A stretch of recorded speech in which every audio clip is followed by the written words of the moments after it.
Yeah, so kind of dive right in. Okay, Ready? let's do it. So I have a lot of clients that want to know the difference between Botox and fillers and where we would use each one. Okay. So Botox is a neurotoxin from a certain bacteria that's injected into the muscle of the face. Usually it's done in the top third of the face, however it is used on the lower half of the face in certain areas. Botox will relax the muscle. Okay. So when you make certain facial expressions, most commonly the raised eyebrow, the furrowed brow, or the crow's feet when you smile big, those lines that form when you make those facial expressions will not, or will be relaxed and will not be moving. Fillers do exactly what they say they do. They fill void. So it's known that as we age, we lose volume in our face, which slowly starts to sag our face, creating deep creases, most commonly along the jowls, the downturned corners of the mouth or the marionette lines, and dark hollow circles underneath the eyes. Fillers replace that void by filling the area. So for dark creases and folds, we typically use fillers. Fillers are also commonly and popularly used within the lips to kind of accentuate volume and borders. And also in like the cheekbones? In the cheeks, absolutely. Yep, the cheeks are another really common one to kind of re-accent the facial contouring from loss in the cheek area. Okay, cool. Yeah. Okay, so another would be the difference between Botox and Dysport, and when we would want to use one over another, or how that works. So they're both pretty much the same product. They both do the same thing. They're both the neurotoxin that relaxes the muscle. They will both last about 3 to 4 months.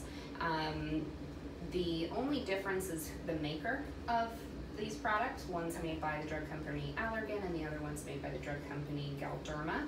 Okay.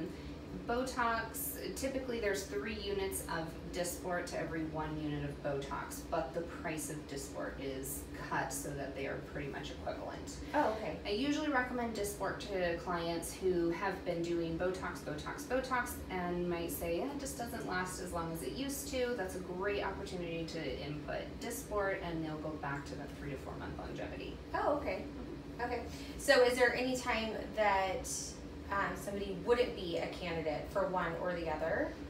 Not necessarily, unless there's been a known allergic reaction or some sort of side effect to a particular product and not the other, then we would obviously want to avoid that particular product. Okay. But they're both pure derivatives of the bacterial toxin.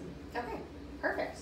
Okay, so the next question would be how many units of Botox or Dysport would we do per area? Okay. Or a common. I know everybody's a little bit different.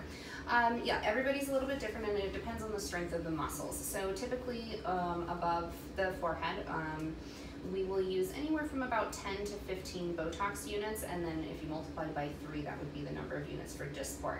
Okay. Around the crow's feet, we usually use 9 to 15 units per eye.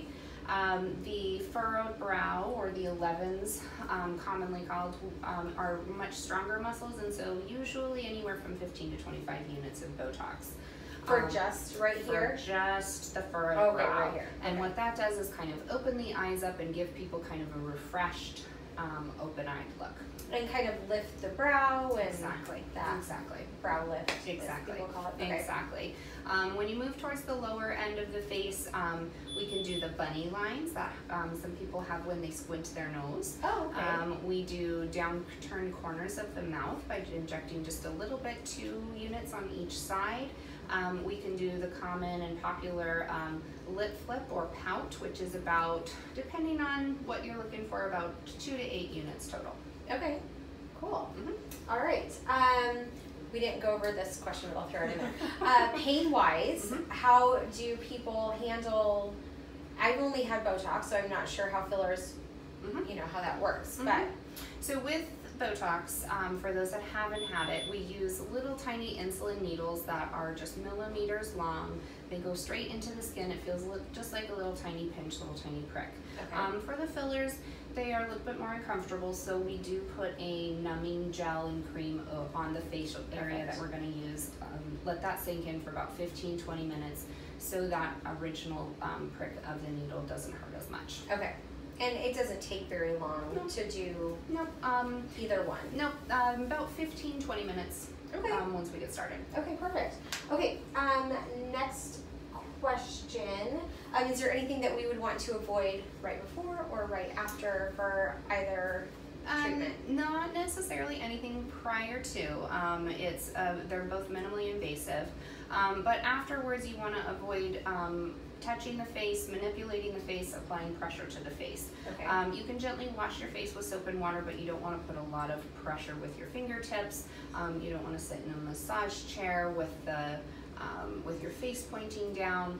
You want to avoid strenuous exercise and facial flushing, as well as extreme cold temperatures. You can apply a light ice pack for discomfort, but just for a minimal amount of time. And how long? For about 4 hours. Oh, 4 hours. Mm-hmm. Okay. So since we do a lot of skincare here, I know I'm going to have the question pop up. So any chemical peels? What's the time frame before or after? I think more of those limitations happen with what the chemical peels and the microdermabrasions have to do, as opposed to what fillers or Botox needs. Botox takes about 2 weeks to set and settle, but the fillers are pretty instantaneous results. You'll see a little bit of more swelling when you first leave, and I usually tell people to expect about 2/3 of what's actually showing, because a third of it will be the immediate swelling. Okay, cool. All right.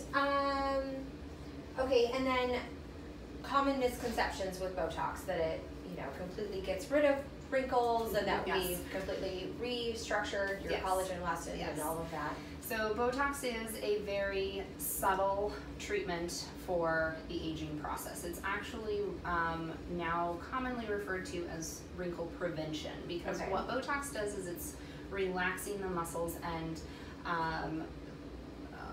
de-strengthening them, if you will. How your face looks at rest is how your face will look with Botox. If you have existing wrinkles or lines or creases on your face, when you are sleeping or resting, those lines won't go away with the Botox. That's when we input the fillers. Whereas with the fillers, if there is a specific line that you see when you look in the mirror with your face, that we're able to kind of plump up that area and smooth out the wrinkles. Okay. So just kind of come into your appointment with realistic expectations of what you can actually achieve. So. Absolutely. Okay. Oh, sorry. No, okay. That's it. Okay.